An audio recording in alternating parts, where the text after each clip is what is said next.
With that said, let's get our guest speaker on. She's in the green room waiting with bated breath, ready to go. We all love her and know her. She's 3.0. That's right. Graduated from from colleges in Fresno with not one, but two master degrees. I mean, wow.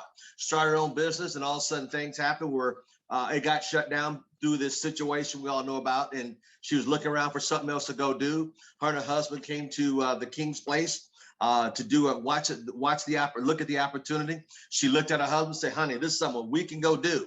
They flip gas stations and liquor stores. And I tell you what, for a young couple, they're on the moves. And then she has two little loved ones that she loves. We had a great chance, Mr. Bree Clement and I, last Friday to pop in on her and her husband. Actually pop in for the group in Fresno. And she's always gracious to open her home up to us. We want to thank her for who she is and what she's done for all of us. Without further ado, Regional Director from Fresno, California, the one, the only, the incomparable, Miss Natasha Ismail.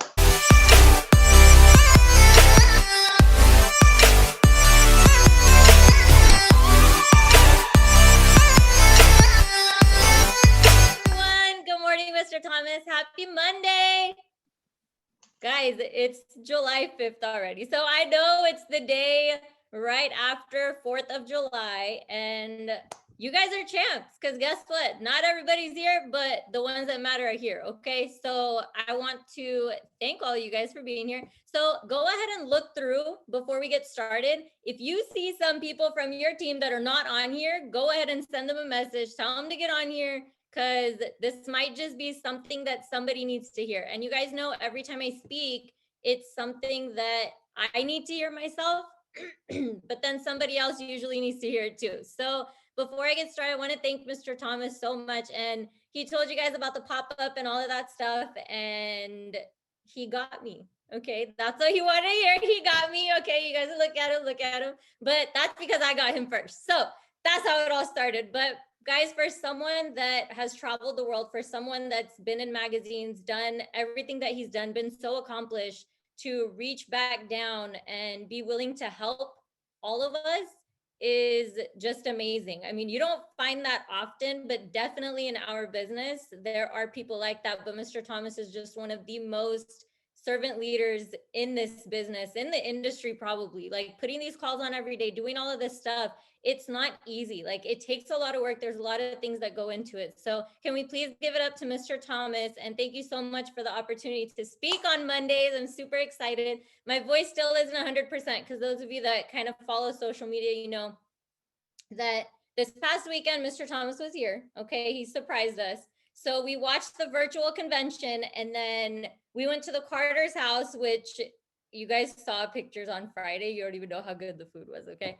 And after that, we went to the movies that night, okay? And then we ran into some more people that were a part of our family, okay? And the next day then, we went to Great America with my husband's family, okay? Now, for those of you that don't know, Great America is kind of like a Six Flags. It's just, as soon as you walk in, all you see is roller coasters, okay? So I know Mr. Clemens, yeah, Julian's laughing at me. He knows where this is going. So Mr. Clemens, if you could go ahead and throw up the first slide, please. And can we please give Mr. Clemens a hand, because he's like my go-to, okay? He's everybody's go-to, but he's my go-to for this, okay? So check this out. We get to Great America, okay? So we leave super early in the morning on Sunday. And as soon as we get there, this is what I see when I walk in. All I see is a bunch of roller coasters, okay? Roller coasters everywhere, these crazy ones, big ones, all this stuff. And there's like a cute little like merry-go-round in the beginning to kind of throw you off, okay? It's not, no, that's probably the only thing besides the kids section that was like appealing to me, okay? Everything else is roller coasters. So for those of you that know me, yeah, no, I'm not Julian. So for those of you that know me, I don't do roller coasters, okay? It's just a thing. Like growing up, I was always the kid that was sheltered, like no roller coasters, no, none of that stuff. But my husband, on the other hand, basically lived at theme parks every single weekend, okay? So as soon as we get there, the first ride that we see is Gold Striker. Now, I don't know how many of you guys have been there or you guys know what I'm talking about, but this was a really big roller coaster for me, okay? And so this is what happened. All the kids and like our nieces and nephews, everyone's like, you got to do it, you got to do it. And I was like, no, like I'll watch you guys, I'll take care of your stuff. But I was like, I'm not doing it, right? And then what happens? We know peer pressure, we know how peer pressure works, okay? So they started saying, no, you have to do it, you have to go with us, blah, blah, blah. And I'm sitting there looking at my 7-year-old nephew because he's like, he didn't say a word. He's like, I'm going on it. Like, he did not say a word. And I'm just like, oh my God, if this 7-year-old kid can do it, I was like, I can't go out like that. You guys know what I'm talking about. Okay, Marie's over here laughing. I can't go out like that, right? I was like, if I have the title boss lady, I gotta live up to it. I can't go out like that. Okay, so I said, you know what? Okay, fine. I was scared, but I said, okay, all right. Because my plan, check this out, you guys are gonna laugh. So I know my husband's on the line too. He doesn't know this part either. But this was my plan, okay? I was gonna say yes. Okay, Mr. Culver. All right, Winston, I was gonna say yes. Okay, Miss Pat. Okay, here's my plan. I was gonna say yes. Bill Howard. Okay, Sam Foster. I was gonna say yes. And then once we got close enough, I was going to make up an excuse and say, oh, I'll be right back. And then just leave. Okay. That was my diabolical plan. Okay. I was going to be like, nope, like, yes, I'll do it. I'll go. And then I was going to dip. Okay. Like that. I was just going to do that. Yeah, exactly, Dave. I was just going to do that. So the whole time I had two voices in my head. Now, for the ones that have gone on roller coasters, all that stuff, you guys know, right? As soon as you get in line, you have like your heart starts beating and it gets faster as you get closer in the line. Right now, this line took us like an hour and a half just to get on like a 30-second ride. Okay. But I had two voices in my head. And Mr. Thomas on Saturday, ironically, spoke about two voices, right? So I had the first voice telling me, this isn't for you. What are you doing here? Why even go on a road? Like who does that? These people are crazy, right? And there's like a bunch of kids in line, okay? And I'm like, okay, Miss Pat, look, these excuses, my body ain't gonna handle this. Like I'm too old for this already. And I'm like, I'm not, right? But this was the stuff that I was telling myself. And I said, you know what? What's the worst that can happen, right? And then I started thinking about all the worst things that could happen, okay? And I asked my husband one question. I said, does it go upside down? Because if it goes upside down, I swear I was like, I'm out. And he said, no, it doesn't go upside down. So I said, okay.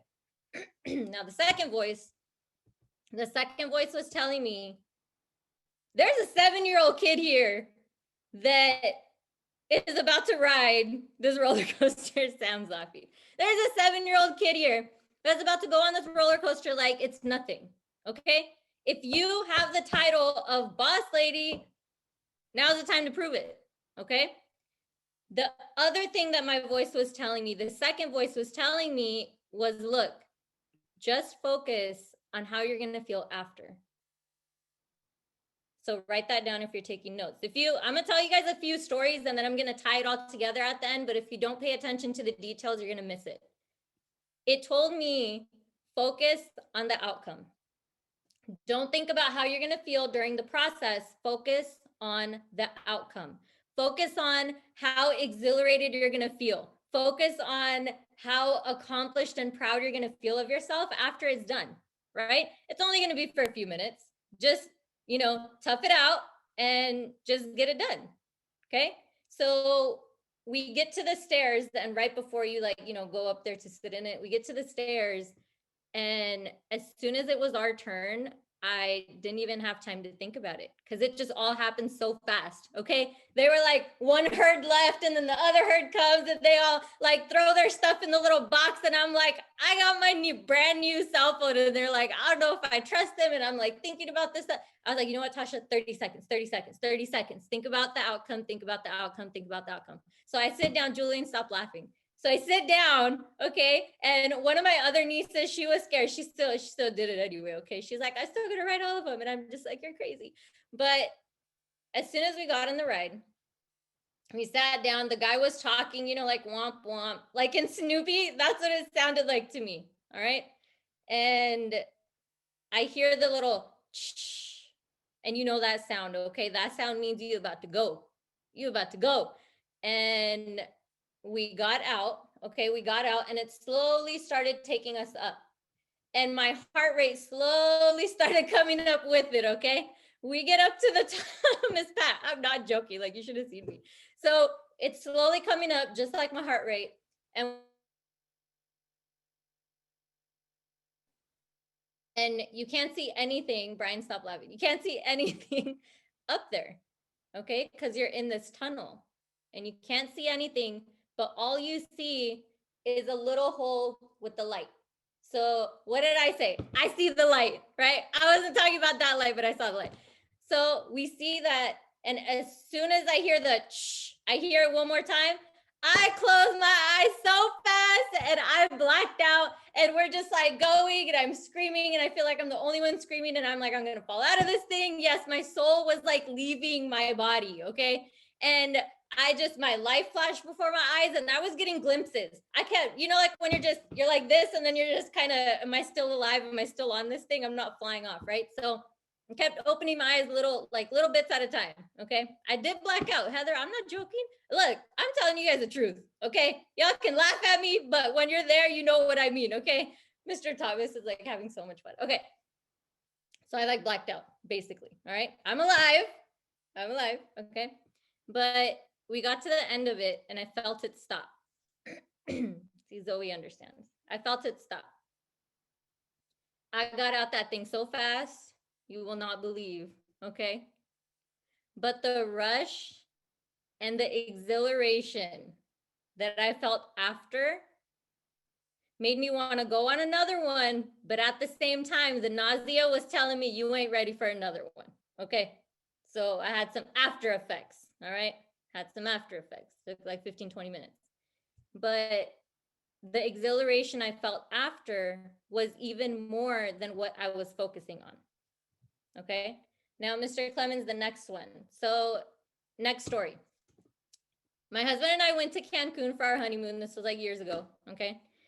And just look at that. Just look at that. How many of you guys want to be there right now? Just look at that picture. Look at that picture. Okay, exactly. So when we went there, warm water, like perfect weather. And my husband's like super adventurous, like a little bit more than I am. And he's like, let's go do some excursions. Like, let's go book some stuff. Let's go, let's go snorkeling. I want to go swim with the sharks. And I'm just like, we just got married and you're trying to go swim with the sharks. So I was like, if you don't come back, I was like, what am I supposed to do, right? Your life insurance hasn't gone through. Just kidding. But I was like, what am I supposed to do? Okay. And he's like, let's go snorkeling. So being like the good brand new wife that I was, right? I was like, okay, to make him happy. What was my plan? I'm going to say yes. Okay. I'm going to get there. And I'm probably going to be like, I'm out. Probably not going to do this. Okay. That was my plan again. And so he booked the tickets. We did all of that stuff. And, the day came, we woke up that morning, we was super excited. And we drive in like a little van to the place. And it was like a long ways away. And we get there. And then there's all these little boats. So they take like, 2x2 and stuff like that. And then you have the guide with you and they give you all your stuff, they prep you, all that stuff. And I'm like legit hyperventilating on this boat. Okay. Cause I was just like, okay, this is the ocean. We're on a boat. It's little. Okay. And then the tour guide was like, there's piranhas in the water. And he just like made it worse, but there weren't any piranhas in the water. So I had the two voices in my head again. The first one, what do you think the first voice told me? What was the loudest voice? You can't do this. You're going to die. You need a dip. It's not worth it. He's not going to hate you for not going on there with him, right? But the second voice, what do you guys think the second voice told me? You have to do this. You have to change your focus. Focus on the outcome. Focus on what you're going to see down there. Focus on how you're going to feel after. How proud of yourself are you going to be for doing it? How proud of you is your husband going to be for doing that, right? So I calmed myself down. My husband was like a huge help. Okay, huge help. He's like super patient. So calm down. And I put the little goggles on and I got the little like snorkel thing and I prayed and I got in the water. And luckily my feet were touching the ground because if they weren't, we'd have a problem. Okay. And that was my whole thing why I was like panicking because I was like, my feet are not touching the water. This is the ocean. It's not like it's the swimming pool. Okay. So I took a deep breath and I went underwater. And it was like the whole world stopped. There was no sound. And just all around me were these beautiful fish. There's little yellow ones, and I did not find Nemo, guys. For those of you that asking, I did not find Nemo. There were these little beautiful yellow fish, and there were angel fish down there, the blue ones with the yellow stripes and all this stuff. And it's something that when I close my eyes, I can still remember it. But if I wouldn't have changed my focus, I wouldn't have been able to experience that.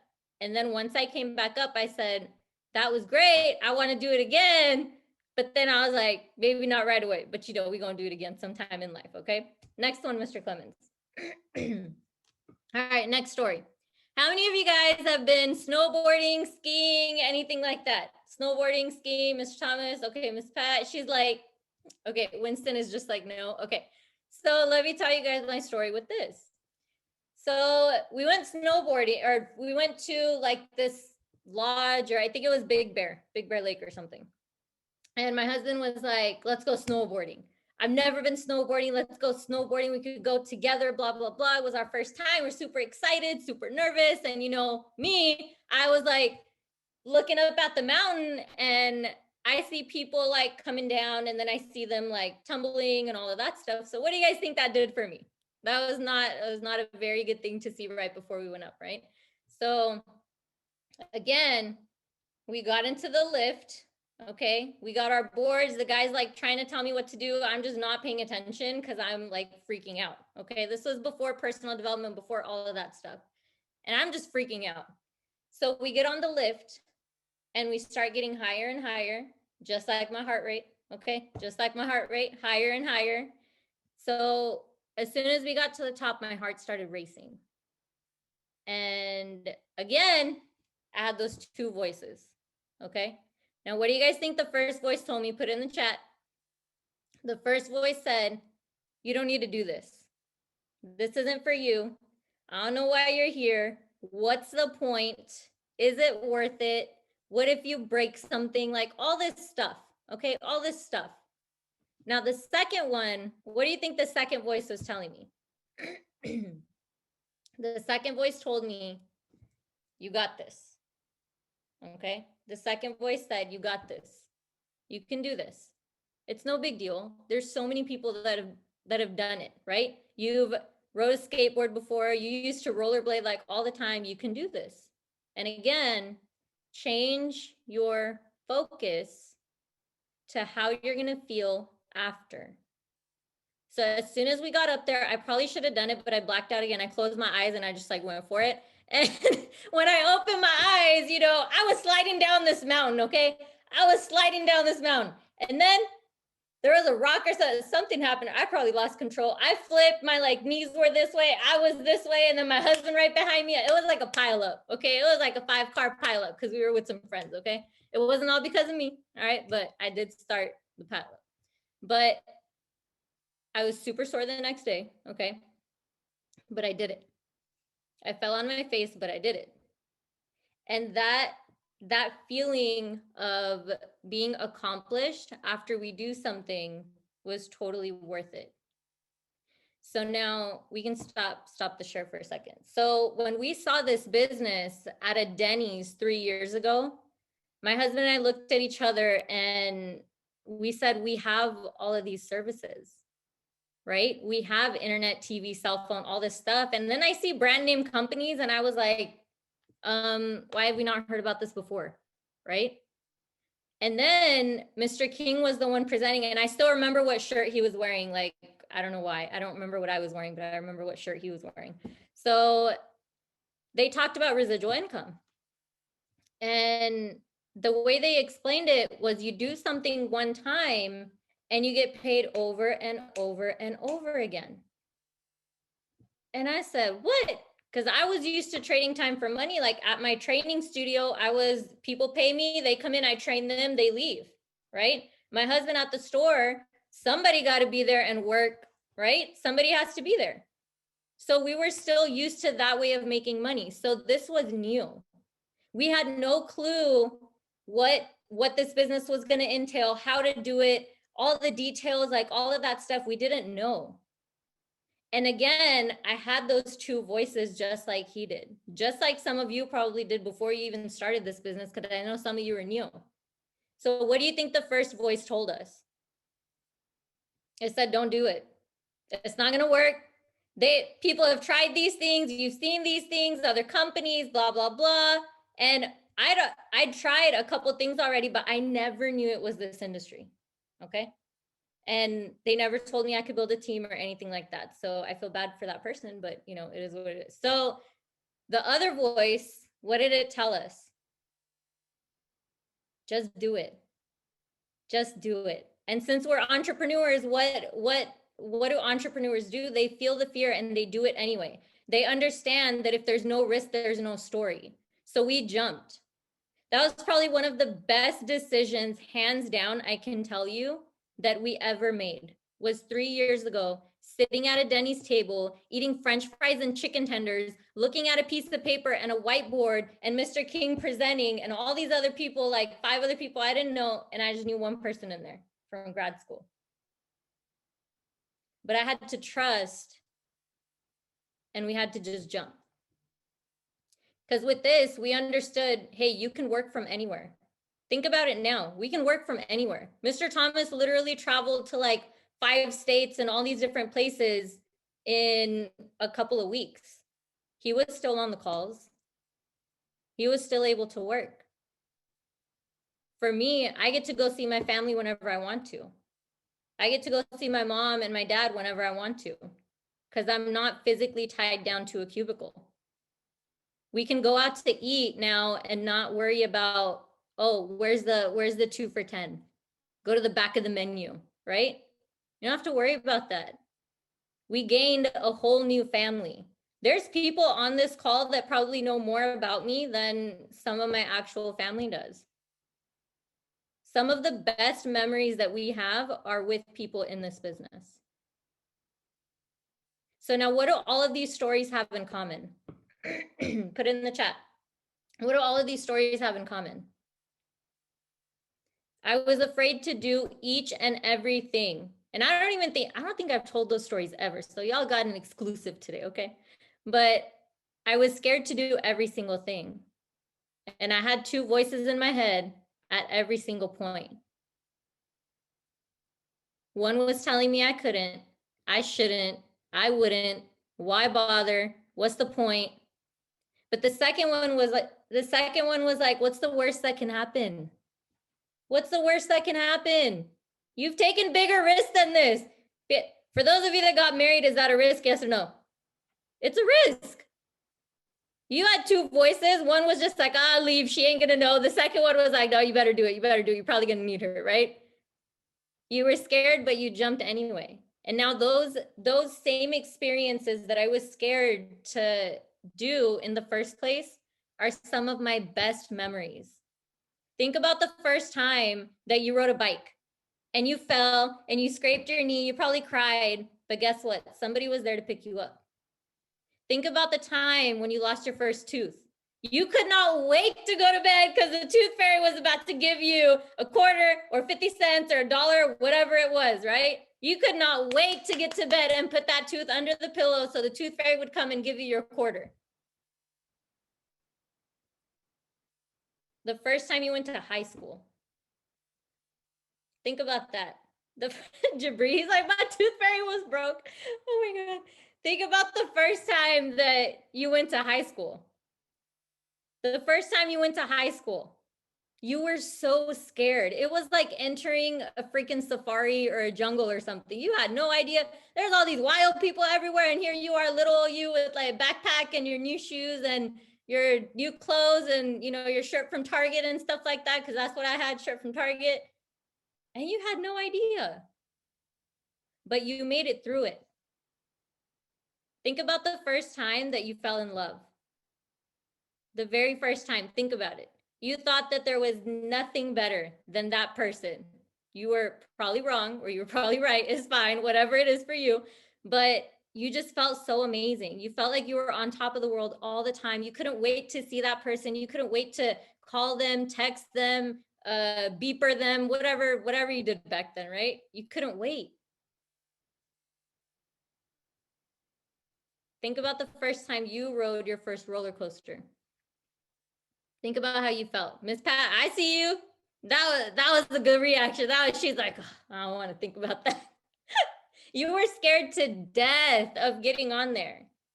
But then once you did it and once you came off of it, how exhilarated did you feel? When you first jumped into a pool, think about it, and you thought you were going to drown. You thought you were going to die. You thought you weren't going to make it. You were like, oh my God, I'm 5 years old and I'm not going to make it. But you made it. The first time you got on a plane, you were scared, but you did it. You got off of it in one piece. How proud of yourself were you after each and everything you did that fear was trying to stop you from? Listen to this next sentence very carefully. Sometimes the things we're most afraid to do end up being the best memories of our lives. And I see everybody nodding their head yes. Sometimes the things we're afraid to do the most end up being the best memories of our lives. Think about Jeff Bezos, Steve Jobs, Elon Musk. They were all scared to do what they did, but by doing what they did, they changed the face of the world, how it functions. They changed everything. So next time you have fear stopping you from something, focus on the outcome. Change your focus. If you want to think about my stories, you need to laugh, do whatever you got to do. Think about that and change your focus. Focus on the outcome. Now think about this business. Anytime you're scared to reach out to that person, when you're scared to text that person, when you're scared to call that person, when you first get started and you're scared to follow the lead of what your mentor is telling you to do, when you're scared of building something real for your family, focus on your vision. And if you don't have a vision, then you need to get a vision. What do you want your life to look like? We made vision boards at the beginning of the year. Who looks at their vision board every single day? What do you want your life to look like? Think about it right now. It's been a year and a half. Think about where you are in your life since this whole thing started. How long do you want to be here? Because let me tell you something. A lot of people right now are stuck and they're not going to come out of it. This is what the rest of their life is going to look like.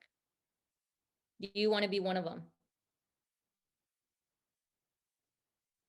I'm going to play a quick video and then I'm going to close it out. So Mr. Clemens, if we could roll the clip. Okay, here's the deal. If you want to be successful, here's the thing you have to do. You have to jump. There is no way around it. You have to jump. Every successful person has jumped. You got to jump. You got to take a leap of faith. You got to dash off that cliff and you got to jump out there as far as you can. Now, a lot of times you stand on the cliff of life and you see other people soaring by, gliding down like a bird flying through the air. You know, they going over to the south of France. You see them on a boat somewhere. You see their family vacationing here, their family vacationing there. You see them dressing like this. You see them in New York, then you see them in London. They flying by. You know why? It's because their parachute open. But the only way to get your parachute to open so you can soar, you got to jump. Now here's the problem. Here's the problem, my friends. When you jump, I can assure you one thing. You listening? I promise you this. Your parachute will not open right away. No, that's the fear part. I promise you your parachute will not open right away. You're gonna hit them sides and them rocks. You're gonna tear your back out on them cliffs. You're gonna cut yourself. You're gonna get wounded. You're gonna get some tears and stuff like that. But eventually, the parachute will open and you'll be soaring. But here's the other caveat. Let me teach you this right here. If you do not jump, I promise you one thing, your parachute will never open. So you safe, but you'll never soar. You got to jump. I got you.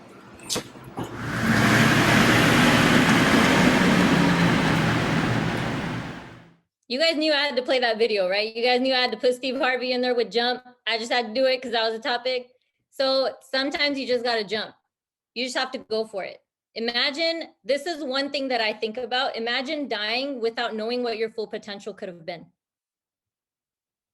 Imagine dying not knowing what your full potential could have been. Remember the box story that I told? You don't want a box up there.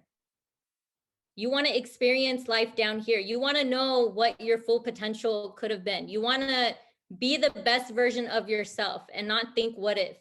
You want to have the courage to go after your dreams. You want to work your business like you work your job. For those of you that are like the best employee, because I was one of those, but I didn't understand that the boss was making more than I was and I was disposable, right? I didn't understand that. I didn't understand I should have a backup plan. I was the first one there, last one to leave. Just like that, be your own best rep in this business. Somebody said something last night, a regional vice president. He said, you got to be the magic in your business until you find the magic in your business. You got to take the chance or you lose it. And let me tell you, that night at Denny's, when we saw this business, we jumped. We had faith. A bird doesn't jump because he has faith in the wind catching him. He jumps because he has faith in its wings and its own ability to fly. So do you trust your wings? Do you trust your own ability to fly? You might need developing, which is probably 99% true. You got to develop into a different person. You want more money, you got to become more of a person. You want better money, you got to become a better person. You might fall, you might get cuts. You're going to see people soaring by. You're going to see them, oh, they hit ETL, RD, RVP, all within like 2 weeks or whatever. But that's because their parachute opened. And what did he say? You don't know what that person has been through beforehand to prepare them for their parachute to open as soon as they come into this business. It's not going to open right away. But if you never jump, listen to, what did he say? What did he say? If you never jump, your parachute will never open. A bird doesn't jump because he has faith in the wind to catch him. He jumps because he has faith in its wings and its own ability to fly. So I'm asking you today, do you trust your wings? Do you trust your own ability to fly? Do you trust yourself enough that you can do this? And if you don't, if you fail, that's a part of entrepreneurship. You're in the wrong game then. It's hard. It's hard. It's not easy. It's simple, but it's not easy. You have to grow emotionally. You have to grow mentally. And you have to grow physically, because if you can't master your physical, you're never going to master emotional or anything else. If you never jump, your parachute will never open. I appreciate every single one of you guys for letting me speak to you today. And I hope it hit somebody. I'm not hoping, I'm certain that it hit somebody. It was for somebody. I don't know who needed to hear it, but somebody needed to hear it. So with that, Mr. Thomas, I'm going to go ahead and pass it back over to you. Thank you so much.